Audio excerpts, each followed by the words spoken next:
All right, we've got Coach Kelvin Sampson from Houston, fresh off a 22-point victory on the road at Cincinnati. First off, Coach, congrats on the win, and thanks for making time on the bus ride for us. No problem, guys. Glad to be on with you. Thanks for having me on. Coach, it's Randolph Childers here. Congratulations again on the win. I got to ask you, I know everyone else is wondering this as well. Despite the injuries, what adjustments have you made to kind of keep the ship rolling? Not many teams can sustain what you guys sustain, losing arguably the two best players. You know, the end of the first half was a good example, Randolph. I try never to call a timeout in the first half of the game unless it's, absolutely necessary. We played at Central Florida a couple of games ago. We got down 11-2. I said, let's just ride it out because I know my team. But tonight, we were up 20, I think, and they started coming back.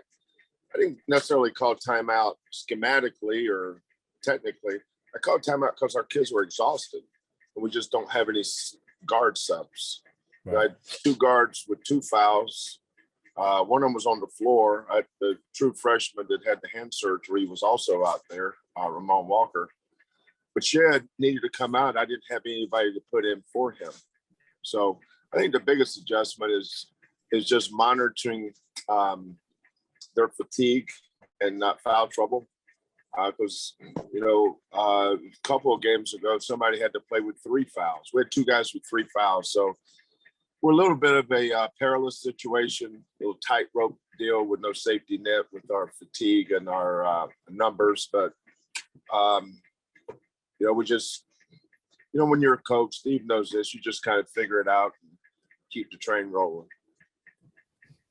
Coach, congrats again on a great road win. Can you just talk about the development of Josh Carlton, coming from UConn, averaging 3 points a game, and it's really almost 12 points a game, almost 6-7 rebounds a game. Can you just talk about his transfer, the impact he's had, but also just the development that you guys have had on him and him on your program this year? Yeah, last year was a tough year for him. Twofold. One, COVID, and then he got an injury. He tested positive for COVID, so he had to go into quarantine. And big guys, that affects big guys more than it do guards. I mean, I think I know what I'm saying. Somebody that's 6'10", 250, you shut him down for 10 days. Then when he came back, he had a kneecap injury. So now that's a double whammy. He never got in shape. He gained some bad weight while he was in COVID. And Danny, who I think is an outstanding coach, recruited a big kid that as a freshman was playing better than Josh was. So Josh started, with the COVID and the knee injury, he just put him far behind and he just never caught up. But we had played him when he was a sophomore, when Kevin Ollie was the coach. And my son Kellen, when he saw that Josh was in the portal, he said, Josh Carlton's in the portal. What do you think about him? And these were my exact words. Let's sign him. Because he can play with his back to the basket. But like most big kids, they just need confidence and need somebody to believe in them, and they need the ball and play through it. He's got a little nagging injury. He didn't play as effective as he has been playing, but our backup 5-man was really good tonight. But Josh has been phenomenal with us. Losing Marcus Sasser and Tremont Mark, we were kind of looking for a North Star, something that we could chase and give us some direction. And the guy that gave us that was Josh. And then once we established who we're gonna play through, then where the shots were gonna come from, what else we were gonna run, offense wise, came after that. But Josh has been a godsend for us. Coach, you mentioned the portal, and that's become a buzzword. Obviously, we've seen it around the country, varying levels of success with bringing new guys in. You guys start tonight 3 guys that are first-year players for you that have come from other programs. And it's astounding to me, as I've become, a fan of watching Houston basketball, with how hard you guys played last year, that doesn't seem to be different. You may have different faces on the court, but it doesn't feel too different than the team you had last year with all of these new guys. How do you balance bringing in fresh faces to a program, but not losing what makes Houston special as a basketball program? Yeah. Guys, it's no different than when they played Oklahoma either, or even Washington State. That's just something we've always hung our hat on. I think it's a coach. You got to have something you hang your hat on. We preach there's three people that can never have a bad practice. That starts with the head coach, best player, and point guard. Fabian White never has a bad practice. Kyler Edwards never has a bad practice. Jamal Shedd's getting there. He's just a freshman. We played three portal guys, but we also played three freshmen tonight too. Jaywan Roberts, Ramon Walker, and Jamal Shedd are all freshmen. But I think it starts with guys that want to come and know what they're getting into. If you come play for us here at Houston, you know what you're getting into. There's no secrets here. Everybody's on TV now. We've been to 2 or 3 Sweet 16s, lost to Kentucky a couple years ago, Final Four last year. So we've been on TV enough, and most of these coaches know what our program's about. So when we recruit a kid and he wants to come here, he's probably a lot like that.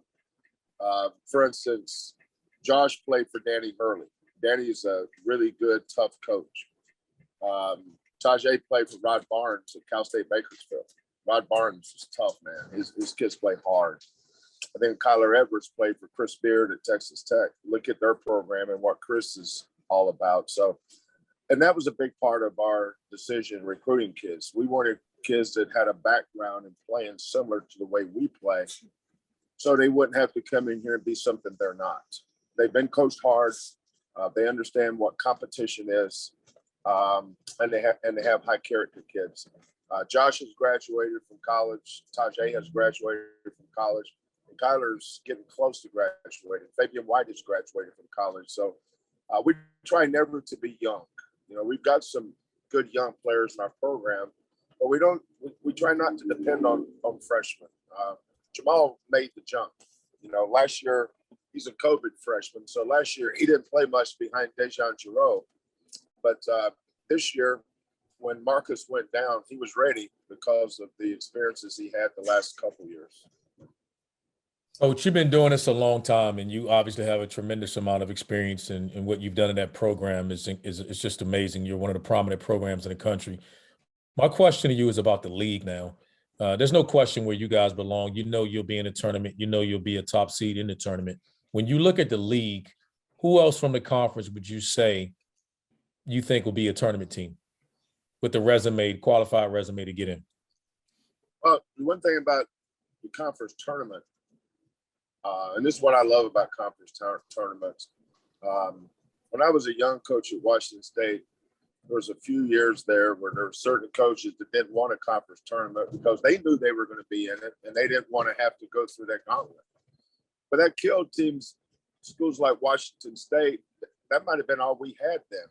We were still building that program. And I thought that was really unfair. So these conference tournaments allow coaches to be able to continue to coach and develop and give hope. Hope's an important word. Teams need hope, man. If you're in a losing situation and the last day of the season, that's your last day. A lot of kids will check out early on you, especially kids that aren't competitive or high character. But Memphis, to me, has been the team that's had the toughest luck. If they're healthy, they're as good as anybody. They're talented. They got good veterans. They got talented kids. So I think they could be a tournament team because they can win 3 games in 3 days. SMU's got one of the better point guards in the country, in Kendrick Davis. If he played at one of these other conferences, if he played in the Big 12, people would be talking about how good he is. Central Florida is dangerous. Wichita State's right there. We've got a bunch of teams: Memphis, SMU, Central Florida, Wichita State, that's capable, and that's why every night, Cincinnati is another team. Now we played well tonight, but they've been playing good. People forget they beat Illinois. So everybody in our league is well coached, got good players, and then once you get into the tournament, you never know what can happen. Coach, the one thing's always impressed kind of watching your program and your staff is just, I look there and I see Hollis Price, I see Quantus White, guys that had tremendous success under you as a player, Final Fours at Oklahoma. And then I see your son on your bench as well. What kind of impact on your program and on your players to having guys like Hollis and Quantus and those guys around? Yeah, that's a great question, Steve, and it's an important question. Houston's a great city, a lot of great basketball tradition, but there's a lot of guys that went to other schools, bigger name schools than Houston when they were coming out of high school, and a lot of them, their careers are ending. So when I first got here, a lot of those guys knew me from the NBA or knew me from coaching at Oklahoma. So they were calling me, asking me to help them get their career started.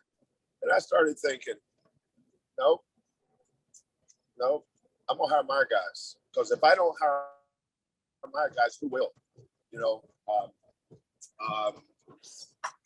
Coach Krzyzewski's not going to hire Hollis or Quantus. So why would I hire his players? I'm going to hire my guys.